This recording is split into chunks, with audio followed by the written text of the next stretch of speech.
اعوذ باللہ من الشیطان الرجیم بسم اللہ الرحمن الرحیم وبہ نستعین وصلی اللہ علی سیدنا محمد وآلہ الطاہرین ولعنۃ اللہ علی اعدائہم اجمعین۔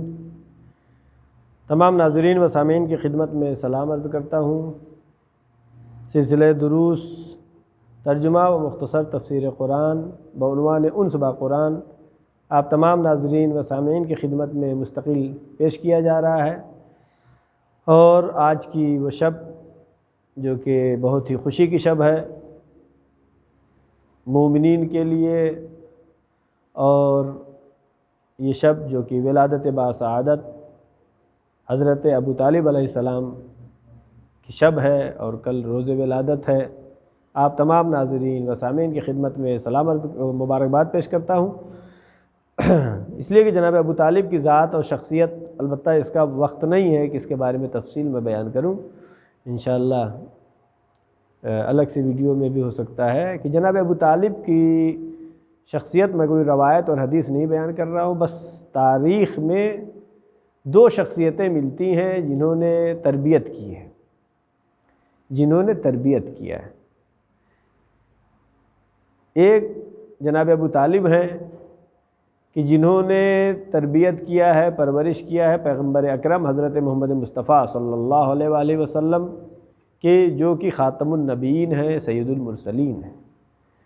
دوسری عظیم شخصیت کی جس کی تربیت جناب ابو طالب نے کی ہے، مولا کائنات حضرت علی ابن ابی طالب علیہ السلام ہیں، جو کہ جو بھی تاریخ اسلام سے ذرہ برابر بھی واقف ہے تو وہ جانتا ہے کہ اسلام کی بنیاد یہ ہے۔ اور اس کے مقابل میں دوسرا گروہ جو سامنے آتا ہے وہ ابو سفیان کا ہے۔ ابو سفیان نے تربیت کیا کس کو؟ معاویہ جیسا، کہ جس نے دین اسلام کو نقصان پہنچایا۔ معاویہ کا بیٹا یزید ہے، آپ واقف ہیں۔ لہذا جناب ابو طالب کے ایمان کے سلسلے میں گفتگو کرنا، بحث کرنا اس ضروری نہیں ہے، اس لیے کہ بچہ جب دنیا میں آتا ہے تو فطرت کے مطابق اپنی فطرت پہ ہوتا ہے، اس کے والدین جیسی تربیت کرتے ہیں۔ تو ایک تو جناب ابو طالب نے تربیت کیا ہے جن عظیم شخصیتوں کی، وہ دیکھ لیجئے۔ ایک مقابل میں جو کہ بعد میں اسلام لا کر کے دین اسلام کا پرچم اپنے ہاتھ میں لینے کی کوشش کیا، اور جس کی وجہ سے دین اسلام کو نقصان ہوا، اور صرف نقصان نہیں ہوا، آج بھی نقصان ہو رہا ہے۔ اس لیے کہ حقیقی دین اسلام اگر دنیا کے سامنے پیش کرنا ہے تو وہ جناب ابو طالب کے گھرانے سے ہی حقیقی دین اسلام کو پیش کیا جا سکتا ہے۔ اور اگر کہیں آپ نے بنی امیہ اور اس گروہ سے ابو سفیان، معاویہ، یزید، اس گروہ سے دین اسلام کی شناسائی کرنا چاہیں گے تو کبھی داعش، القاعدہ، طالبان اس طرح کا وجود میں آئے گا۔ لہذا میں دوبارہ آپ کی خدمت میں مبارکباد پیش کرتا ہوں۔ آیت نمبر 140 سورہ نساء، پارہ نمبر 5 کل ہم نے پڑھا تھا، اس میں یہ حکم تھا کہ مومنین سے خطاب تھا کہ اگر تم ایسی جگہ پر بیٹھتے ہو کہ جہاں پر آیات خدا کا انکار ہو رہا ہو، اس جگہ پر، یا پھر آیات الہی کے انکار کر رہے ہو، آیات الہی کا مذاق اڑایا جا رہا ہو، تو وہاں سے اٹھ جاؤ، اس جگہ پہ نہ بیٹھو، اس جگہ سے چلے جاؤ، یا پھر جو ہے تمہارا پاور اگر ہے تو اس چیز سے روک سکو، اگر روک سکتے ہو تو روکو، ورنہ اس جگہ کو چھوڑ کر کے چلے جاؤ۔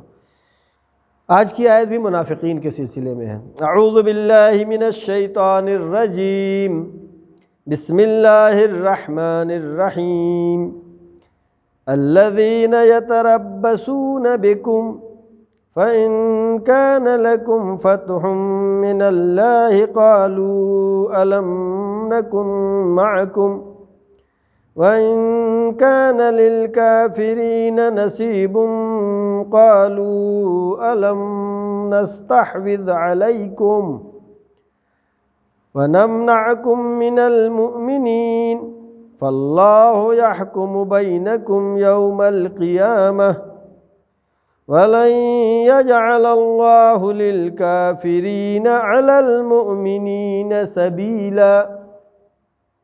منافقین کی صفات ان آیات میں خداوند عالم بیان کر رہا ہے۔ اس کے پہلے بھی آیات میں آپ نے سنا ہے یہاں پر الذین یتربصون، منافقین کی ایک پہچان یہ ہے کہ وہ یتربصون بکم، تمہارے بارے میں وہ امید کرتے ہیں، یہ چاہتے ہیں اور نگاہیں گڑائے رہتے ہیں، کس بارے میں؟ فَإِنْ كَانَ لَكُمْ فَتْحٌ مِّنَ اللَّهِ، اگر تمہاری جیت ہو گئی، تمہاری کامیابی ہو گئی اللہ کی مدد سے، قَالُوا أَلَمْ نَكُنْ مَعَكُمْ، تو مومنین کے پاس فوراً آ کے مل جاتے ہیں، کہتے ہیں ہاں ہم تو تمہارے ساتھی میں تو تھے، ہم بھی تو تمہارے ساتھ میں ہیں۔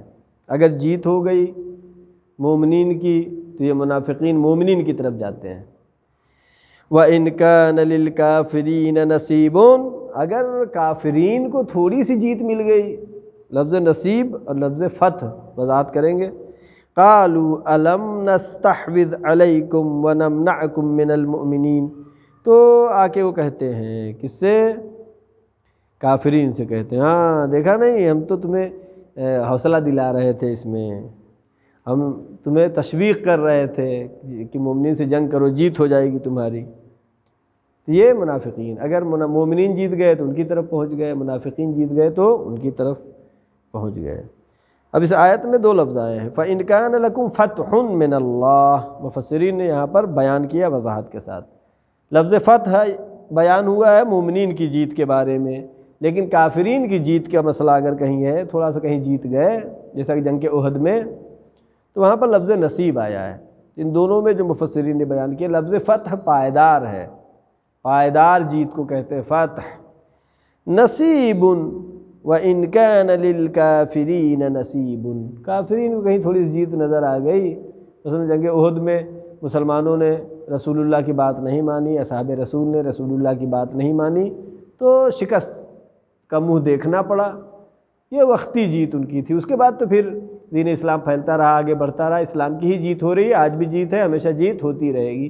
ہو سکتا ہے وقتی طور پر کبھی ایک بلبلے کی شکل میں کافرین اور ظالمین ظاہر ہوں، لیکن یہ وقتی ہے۔ اگر ان کی کہیں جیت دکھائی بھی دے تو جناب آدم کے زمانے سے آج تک دین اسلام ہی کامیاب رہا ہے، اور اگر کہیں ہار ملتی ہے تو اس کی وجہ وہی ہے، رسول کی بات نہیں مانی، رسول کے بتائے ہوئے اماموں کی بات نہیں مانی، تو پھر وہاں پر ناکامی کا منہ دیکھنا ہوتا ہے۔ فَاللَّهُ يَحْكُمُ بَيْنَكُمْ يَوْمَ الْقِيَامَةِ، قیامت کے دن پورے پردے سب ہٹ جائیں گے، منافقین جو نفاق کا پردہ اپنے چہرے پہ ڈالے ہوئے ہیں، قیامت کے دن فَاللَّهُ يَحْكُمُ، اللہ فیصلہ کرے گا، بینکم تمہارے درمیان، یوم القیامہ قیامت کے دن، وَلَن يَجْعَلَ اللَّهُ لِلْكَافِرِينَ عَلَى الْمُؤْمِنِينَ سَبِيلًا، وَلَن يَجْعَلَ اللہ نے قرار نہیں دیا ہے، للکافرین کافرین کے لیے، علی المؤمنین مومنین کے اوپر، سبیلا کوئی راستہ، یعنی کوئی جیت کوئی کامیابی اللہ نے قرار نہیں دیا ہے۔ لہٰذا مومنین ہمیشہ دنیا میں بھی کامیاب ہیں اور آخرت میں بھی کامیاب رہیں گے، لیکن شرط کیا ہے؟ واقعاً مومن ہو، ایمان رکھتا ہو، اللہ پہ بھروسہ کرتا ہو۔ اللہ پہ بھروسہ اگر نہیں کرے گا تو پھر مومن بھی نہیں ہے۔ زیادہ وقت نہیں ہے، آیت نمبر 142 پڑھیں گے، یہ بھی منافقین کے صفات کے بارے میں بیان ہو رہا ہے اس آیت میں بھی۔ ان المنافقین یخادعون اللہ وهو خادعهم وَإِذَا قاموا إِلَى الصَّلَاةِ قَامُوا كُسَالَىٰ يُرَاءُونَ النَّاسَ وَلَا يَذْكُرُونَ اللَّهَ إِلَّا قَلِيلًا۔ ہاں، یہ منافقین کی ایک صفت یہاں پہ جو بیان ہو رہی ہے، ان المنافقین یخادعون اللہ، منافقین اللہ کو اپنے خیال میں اللہ کو دھوکہ دیتے ہیں، وَهُوَ خَادِعُهُمْ، درا حالک واو حالیہ کہلاتا ہے، وَهُوَ خَادِعُهُمْ درا حالک وہ اپنے کو دھوکہ دے رہے ہیں، یعنی دنیا کے چند زر و جواہرات مال کے لیے، مال غنیمت کے لیے منافق ہیں وہ۔ کافرین جیت گئے تو ان کی طرف چلے گئے، مومنین جیت گئے تو ان کی طرف چلے گئے، اور اپنا یہ اللہ نے جو مقام عطا کیا، مقام بشریت، انسان کو اللہ نے جنت کے لیے پیدا کیا، لیکن منافقین تھوڑے سے مال دنیا کے لیے اپنے کو ہی دھوکہ دیتے ہیں۔ ایک تو یہ پہچان ہو گئی۔ وَإِذَا قَامُوا الصَّلَاةَ قَامُوا كُسَالَىٰ، منافقین کی ایک پہچان اور ہے، ہم کو بہت اس پہ غور کرنا چاہیے۔ وَإِذَا قَامُوا إِلَى الصَّلَاةِ، جب وہ نماز پڑھنا چاہتے ہیں، نماز پڑھتے ہیں، قاموا کسالى، کاہلی سستی کے ساتھ، جوش و ولولہ نہیں ہے، بشاشیت نہیں ہے، خوشحالی نہیں ہے، اسی طرح نماز پڑھتے اللہ اکبر۔ ایک تو یہ بھی کہ وہ سمجھتے ہیں کہ اللہ کو دھوکہ دے رہے ہیں، اپنے کو دھوکہ دے رہے ہیں، اور جب نماز پڑھتے ہیں تو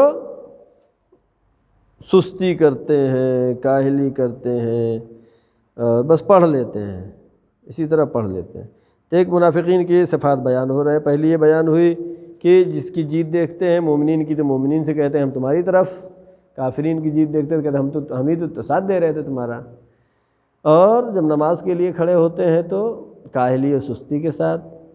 اور ایک اور پہچان، وَلَا يَذْكُرُونَ اللَّهَ إِلَّا قَلِيلًا، یہ ذکر خدا نہیں کرتے، بہت تھوڑا سا، جلدی جلدی نماز پڑھ لیا، جلدی جلدی دعا کر لیا، اور یہ سب دکھانے کے لیے۔ ہاں آیت ادھر چھوٹ گئے، کسالى يُرَاؤُونَ النَّاسَ، یہ عبادت بھی کرتے ہیں تو لوگوں کو دکھانے کے لیے، دکھاوا کرتے ہیں۔ وَلَا يَذْكُرُونَ اللَّهَ إِلَّا قَلِيلًا، یہ ذکر خدا نہیں کرتے ہیں مگر تھوڑا سا کرتے ہیں، تھوڑا سا کرتے ہیں، وہ بھی دکھانے کے لیے۔ کل اور بھی صفات انشاءاللہ پڑھیں گے۔ صدق اللہ العلی العظیم۔ ایک مرتبہ سورہ حمد اور 3 مرتبہ سورہ توحید کی تلاوت فرما کر اس کا ثواب اور چند آیات جو ہم نے تلاوت کیا، اس کا ثواب تمام مرحومین مومنین و مومنات کے ساتھ ثواب کریں۔ اللہ صلی اللہ علیہ وسلم۔